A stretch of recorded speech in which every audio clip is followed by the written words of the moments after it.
তা বাস্তবতা হলো যে আমরা এলডিসি থেকে এই বছরের নভেম্বর মাসে আমরা কিন্তু এলডিসি থেকে উন্নয়ন ইসে যাব, এটা কিন্তু আমাদের ব্যবসায়ীরা জানতেন। ঠিক আছে, এই এলডিসি থেকে যে আমরা উত্তোলনে যাব এই 2026 সালের নভেম্বর মাসে, এটা কিন্তু আমাদের ব্যবসায়ীরা জানতেন। কিন্তু আমরা দেখেছি যে এই কথাগুলো বলতেছি কারণ হলো এই চুক্তির বিষয়টা আসলে আমাদেরকে দেখতে হবে যে চুক্তিটা আমাদের জন্য পজিটিভ না নেগেটিভ। তা এই যে আমরা দেখেছি যে আমরা যখন ফ্যাসিস্ট সরকার ছিল তখন আমরা দেখেছি শেখ হাসিনার কাছে আমাদের ব্যবসায়ীরা গেছেন, যাওয়ার পরে এই 1.5 বছর আগে ঘটনা, যাওয়ার পরে তারা বলেছেন যে বারবার দরকার শেখ হাসিনার সরকার, এবং একজন বলেছেন যে মানে প্রথমত আমি তাকে চাই, শেষ পর্যন্ত তাকে আমি চাই। কিন্তু তারা বলে নাই যে এলডিসি উত্তোলনের পরে আমাদের গার্মেন্টস শিল্প, এই গার্মেন্টস শিল্প যেটা আমাদের মোট রপ্তানি আয়ের 80% এই গার্মেন্টস শিল্প থেকে আসে, মানে ইন্ডাস্ট্রি আমাদের যে রপ্তানি আয়টা এটার 80% হলো গার্মেন্টস শিল্প। এবং এই গার্মেন্টস শিল্প যখন এলডিসি থেকে উত্তোলনে আসবে তখন তার সামনে একটা পাহাড় আসবে। এই পাহাড়টা কি? এই পাহাড়টা হলো যে ইউরোপের থেকে যে সুযোগটা সে পাচ্ছিল, জিপিএস সে সুযোগটা পাচ্ছিল, এই সুযোগটা কিন্তু তারা থাকবে না। তাহলে আমাদের গার্মেন্টস শিল্প কি হবে? এই গার্মেন্টস শিল্প মুখ থুবড়ে পড়বে। ঠিক আছে, তো এই জিনিসটা কিন্তু কেউ ভাবে নাই। যখন তত্ত্বাবধায়ক সরকার আসলো তখন আমরা দেখলাম যে এই ব্যবসায়ীরা সব এক জায়গায় হয়ে তারা বলল যে এলডিসিতে উত্তোলনের মানে অবস্থানে আমরা এখনো যাইনি, আমাদের এটা পিছাই দেন। তো পিছাই দেওয়া তো সরকারের পক্ষে সম্ভব না। তা আমি মনে করি, ভাই বলেছেন যে এই চুক্তি আমাদের জন্য অনেক প্রবলেম, আমি মনে করি দিস ইজ এ ব্লেসিং আমাদের জন্য এই চুক্তিটা।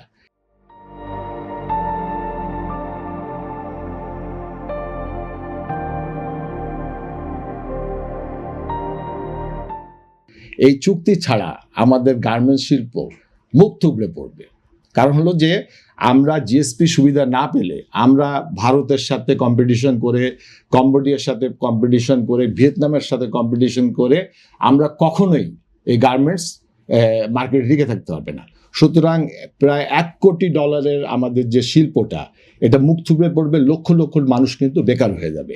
তা সেইখানে এই যে চুক্তিটা হয়েছে, এই চুক্তিটা আপনি বলতে পারবেন যে এটা বাণিজ্য চুক্তি নাকি ভূ রাজনীতি। বাণিজ্য এবং ভূ রাজনীতির একটা মিশ্রণ এবং একটা জটিল এবং প্যাকেজ কিন্তু এটা একটা। এই যে আপনি যে প্রশ্নটা করলেন ওই প্রশ্নতে আমি আসছি যে এটা একটা প্যাকেজ ডিল। রাজনৈতিক প্যাকেজটা কি? এই প্যাকেজটা বলছি আমরা। সেই প্যাকেজের জন্য আমরা যখন ট্রাম্প যখন এই শুল্ক আরোপ করলো সারা সব দেশগুলোর উপরে, আমাকে একটু বলতে দিতে হবে, তাইলে আপনি এই যে আপনার প্রশ্নতে আমি আসতে পারবো। যখন শুল্ক আরোপ করলো সারা দেশের উপরে তখন আমরা কিন্তু এই আমাদের উপরে 37% শুল্ক আরোপ করেছিল। ঠিক আছে, তখন আমরা দৌড়ে গেলাম তাদের কাছে যে শুল্ক আরোপ করেছে। তারপরে এইটাকে আমরা তখন আমরা একটা নন ডিসক্লোজার একটা এগ্রিমেন্ট তাদের সাথে আমরা সাইন করলাম যে আলোচনার বিষয়গুলো বাইরে বলা যাবে না, এরকম নন ডিসক্লোজার এগ্রিমেন্ট আমরা প্রথমে সাইন করলাম। এরপরে আমরা কিন্তু এই চুক্তিটা করেছি এবং এই চুক্তিতে যেটা আসছে সেটা হলো মূলত গার্মেন্টস।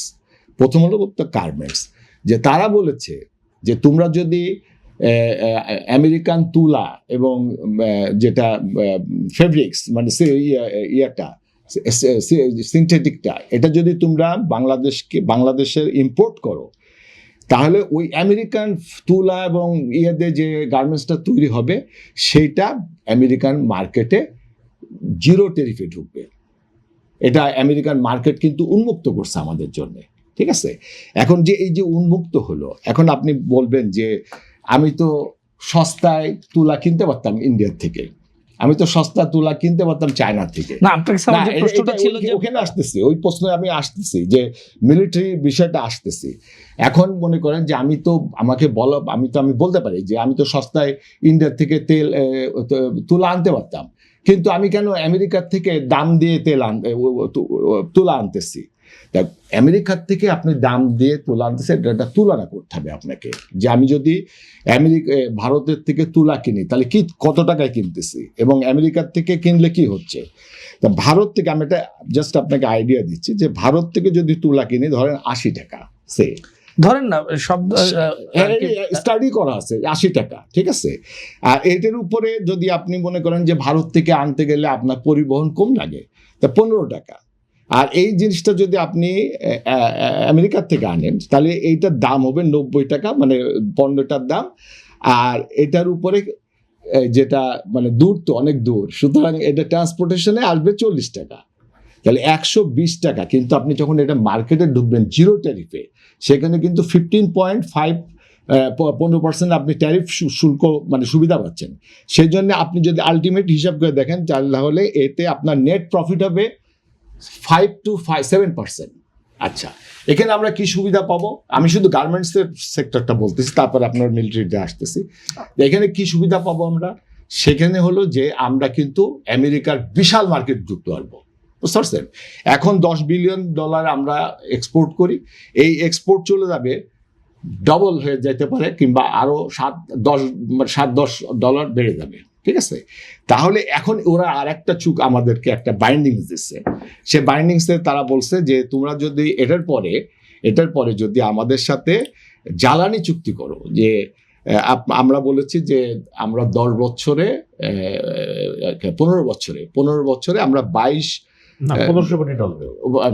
22 বিলিয়ন ডলার আমরা পণ্য তাদের কাছ থেকে কিনবো টোটাল, ঠিক আছে। এটা 15 বছরের একটা চুক্তি হয়েছে। এখন এটার মধ্যে কি কি আছে? এটার মধ্যে আছে যে আমরা এলএনজি কিনবো ওদের কাছ থেকে, ঠিক আছে। এবং মিলিটারি কথা বলা হচ্ছে যে জায়গাটা আপনি যে জায়গাটা কথা বলতেছেন, মিলিটারি যে জায়গাটা, এই জায়গাটা হলো আসলে দেয়া হয়েছিল ভারতকে। এই ইকোনমিক জোন দেয়া করা হয়েছিল, ভারতকে দেয়া হয়েছিল এটাকে বিগত সরকারের সময়। এই যে মিরেশ্বরায়ের এই ইকোনমিক জোনটা ভারতকে দেওয়া হয়েছিল ভারতীয় ইকোনমিক জোন হিসাবে। তো ভারতীয় ইকোনমিক জোন যখন দেয়া হলো, তখন আমাদের এই যে যারা মিলিটারি নিরাপত্তা উপদেষ্টারা আছেন তারা বলেছেন যে এইটা বাংলাদেশের জন্য ইটস এ প্রবলেম, বিকজ আমাদের কিন্তু যেরকম ইন্ডিয়ার যেরকম একটা চিকেন নেক আছে, এটা কিন্তু আমাদের চিকেন নেক।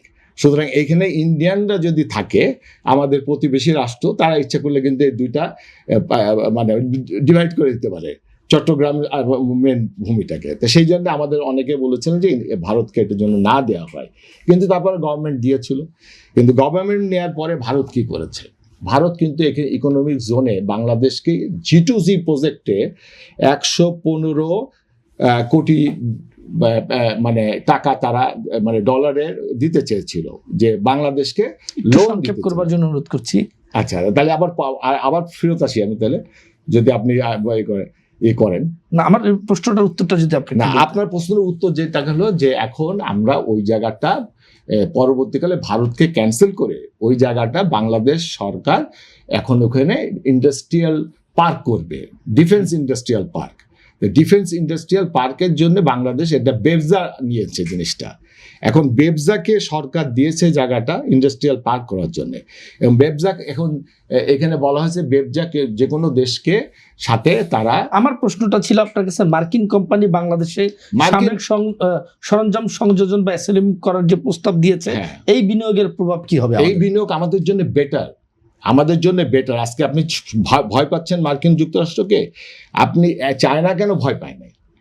ইন্ডিয়া কেন ভয় পাচ্ছে না? ইন্ডিয়ার তো চুক্তি আছে, মার্কিন যুক্তরাষ্ট্রের সাথে ইন্ডিয়ার চুক্তি আছে, এবং মার্কিন যুক্তরাষ্ট্রের ওখানে সামরিক সরঞ্জাম মার্কিন যুক্তরাষ্ট্র ইন্ডিয়ায় তৈরি করতেছে। তাহলে আমরা কেন ভয় পাচ্ছি? আজকে দেখেন চায়না কিভাবে হয়েছে, এত উন্নত কেন চায়না হলো? চায়না টেকনোলজি কোথা থেকে পেয়েছে? যখন মার্কিন যুক্তরাষ্ট্র যখন চায়নাতে এই সামরিক ইন্ডাস্ট্রি করেছে, সেখানে কি হয়েছে, চাইনিজ লোকরা কিন্তু ওখানে ভিতরে ঢুকে কাজ করছে। সুতরাং তার টেকনোলজি ট্রান্সফার হয়েছে, এবং যখন সে টেকনোলজির সংস্পর্শে আসছে, তখন কিন্তু সে এই টেকনোলজি শিখছে। এই টেকনোলজি শিখে আজকে চায়না আমেরিকাকে টক্কর দিচ্ছে। আর আপনি যদি শুধু বলেন যে না, আমি শুধু ক্রয় করব, আমি টেকনোলজি শিখবো না, তা আপনি চায়না থেকে আপনি অস্ত্রপাতি কিনতে থাকবেন।